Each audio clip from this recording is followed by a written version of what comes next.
Kasakma Keperu for Project Illuminated.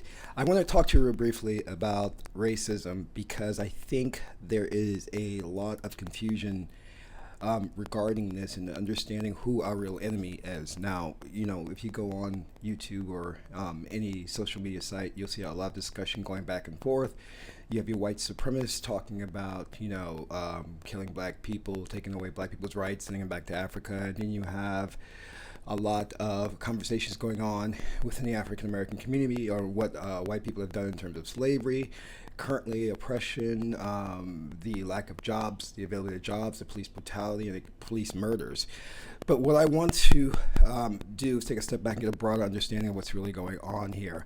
And to demonstrate this, I have this chessboard, which is in the shape of the globe. Because this is how military officers actually do think of war, is it's the grand chessboard.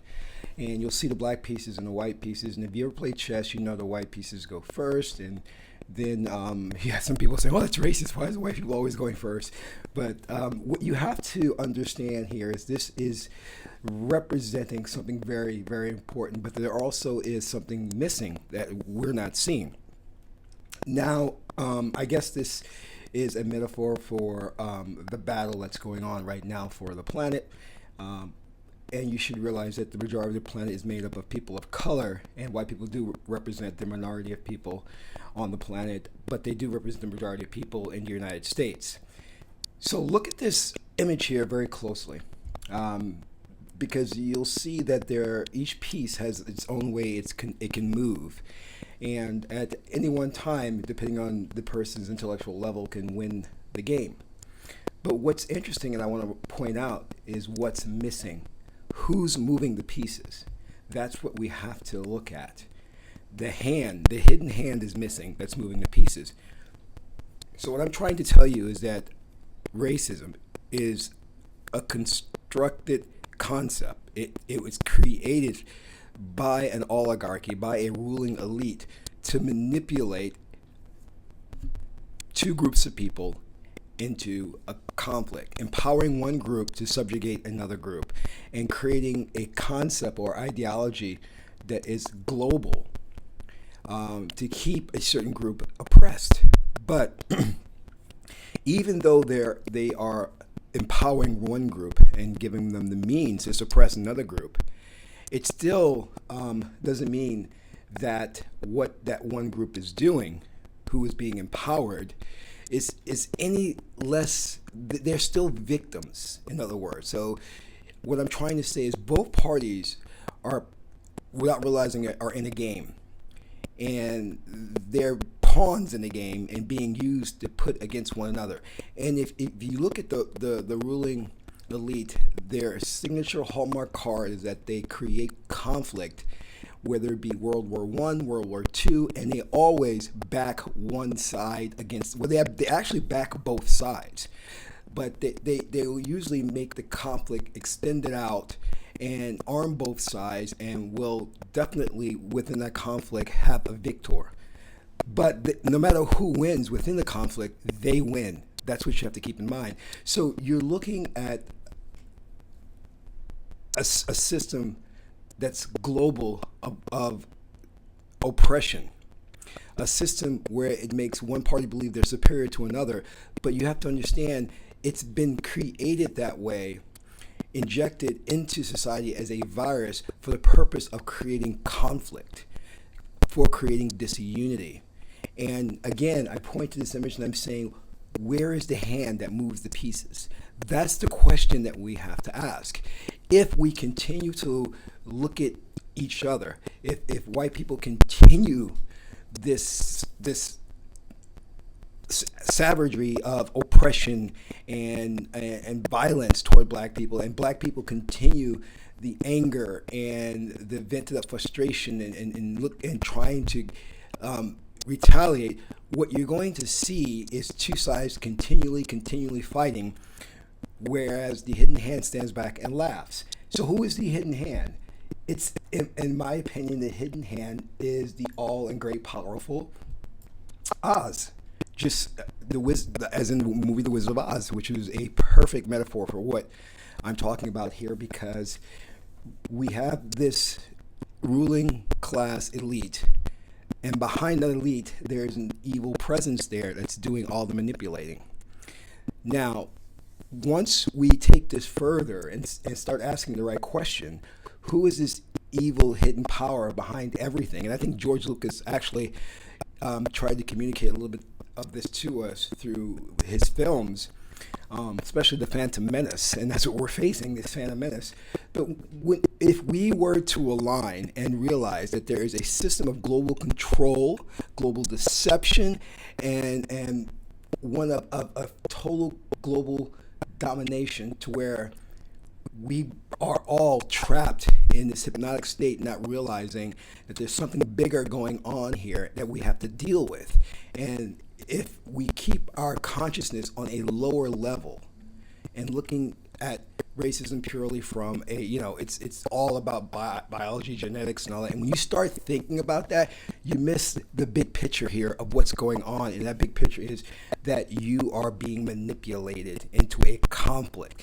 Look at the wars. Look at what they're doing to Africa. They go into Africa, to the countries in Africa, and they create conflict, the Middle East. They go in there and they create conflict. They bring in military armament. They arm both sides, have both sides fighting to destabilize the country so that they can move in and take over, grab natural resources. Africa is rich in natural resources, but because of the conflicts, whether it be Muslim against Christian, fundamental Muslim against, progressive Muslim, whatever, it's this insidious conflict where we're splitting hairs,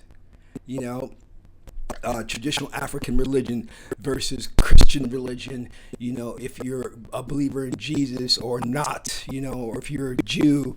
So you have to see how they're really, really splitting these hairs to create this division in ideologies. And that's not what we should be focused on. We should be focused on the hierarchy. Who is up there and what are they doing? Now, many people in the conspiracy theory arena say it's the great and powerful Oz, but the story of the Wizard of Oz is very poignant because it talks about when you pull back that curtain, who's behind the curtain? It's this little short man who's telling you, and speaking in the great and powerful Oz's voice, don't pay attention to that little short man there. He's meaningless, and that's who we're facing. We're facing someone who's pulling the strings, who's the puppet master, who is essentially powerless. But we're giving this group, this evil presence, the power. But when we wake up and realize that we don't need a savior, that we are consciousness living in fourth dimensional reality, which is not really reality. Reality is whatever we determine it to be as a collective group. We can change our situation overnight. But the way that they maintain control and to keep us subjugated is to put forth conflict after conflict after conflict on multiple levels, stacking the conflict, whether the conflict be feminism against masculinity, whether it be female against male, black against white, Spanish against Mexican. It's endless. And this is what they do.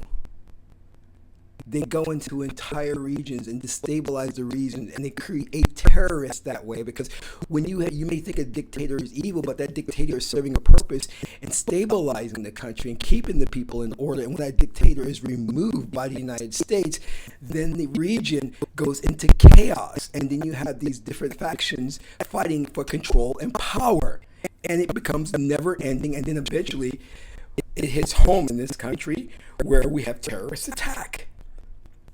And many of those are false flag operations.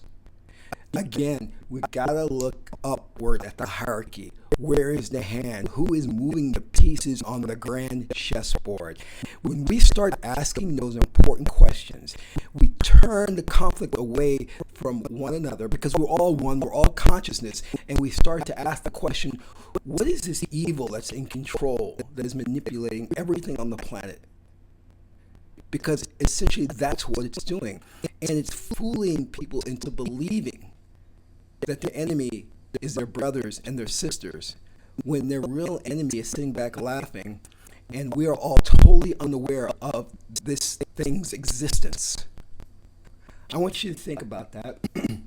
And I just want to leave you with this idea here from the Scarecrow. And the Scarecrow says, if I only had a brain. We have to get smart. We have to use our minds and say, what is going on? We got to look at it from a holistic perspective. We got to use our right brain, which is congregative in thought, and also our left brain, which is very analytical, and say, there's something else going on here, and demand of our media to start doing real investigative reporting, because the media now is just lying to us. They're working for the hierarchy, the cabal, and they're just regurgitating information that's provided to them, and they're not doing investigative reporting. They're not really looking into the facts of things, because they're going on the assumption that you don't have a brain to question anything. So that's it. This has been Kastak Ma Keperu for Project Illuminated. I think that's all for now.